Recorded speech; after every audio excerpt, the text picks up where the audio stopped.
December 22nd, 1994.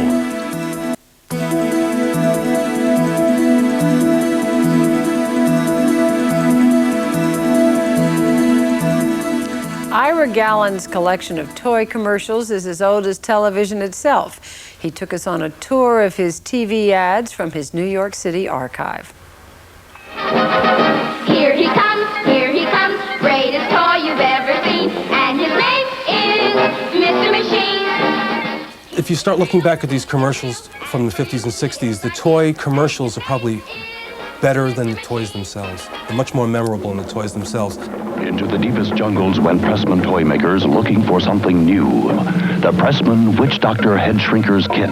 Back in the 1950s, they were always hyping these commercials up. I have one commercial for the Flying Fox toy, which was an airplane simulator. You yourself make the plane climb, bank, dive, and turn in flight. The commercial would say, you can have an original jet engine in it. With real motor-driven jet prop engines. But when you played the toy at home, all you had was the motor, the electric motors going, and they didn't have the sounds at all. Up until the start of television, all the toy companies were mom-and-pa type companies. But all of a sudden, they started being asked to advertise on television. The first programs to come on television for kids were Westerns. Hopalong Cassidy was the first entry, then Roy Rogers. From 1950 through the 60s, you had over 32 Westerns on television. Okay, Slippery, this is the end of the line. So every kid in America had to have their own Phantom 50 gun. They had to have their holster, the whole setup. You are watching a demonstration of the most authentic cap pistol in the world. They started having to ban them in this country because people were just not robbing convenience stores with them, but you could put real bullets in the guns and shoot them. The Tommy Burst has automatic bolt action. Fire off a burst of 10 shots. Today, if you wore this or walked in the subway, forget it, they'd be calling the police for backup. The pistol fires greeny stickum caps and shoots safe shooting shells.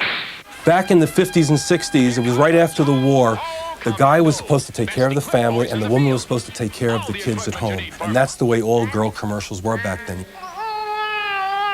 You can play Mommy right now with Ideal's Betsy Wetsy. You had Tiny Tears, Betsy Wetsy, and what were they? Teaching the girl how to change the diapers and raise the family. Of course, like all little babies, Betsy Wetsy wets and needs to be changed. There was also what I call dead-end advertising. Back then, you bought one product. If you bought a robot, you had to go buy the batteries, and that was the whole toy.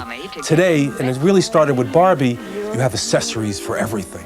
Here it is, Barbie's Dream House, the wonderful new house for Mattel's famous Barbie doll.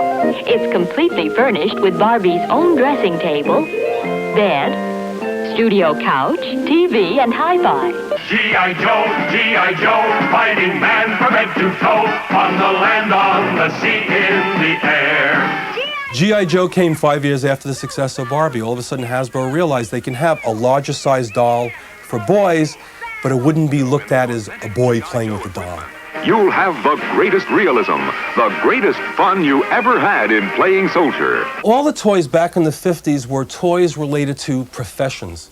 If you wanted to be a jet pilot, you had jet pilot toys. You wanted to be an airplane pilot, you had that. Jimmy Jet, with the exciting moving picture screen, makes you feel you can fly, fly, fly. You had your spies.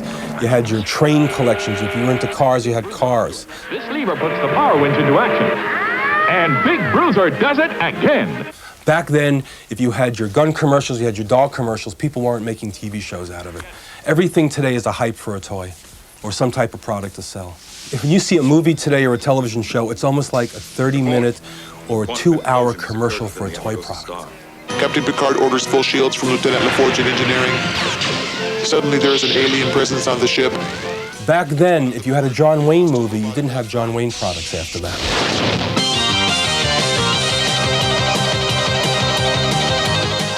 The best hype you can give a toy is to have a really good commercial. Because even if the toy is lousy, you'll buy it if you like the commercial. Look at Power Rangers. Don't fear. Wow, the Mighty Morphin Power Rangers are here. I mean, I don't know why anybody even likes Power Rangers. Good night.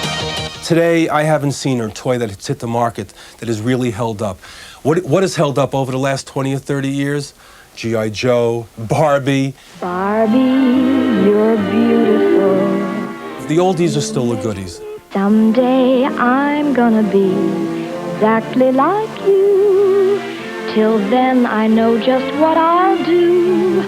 Barbie, beautiful Barbie, I'll make believe that I am you. I'll be back in a moment.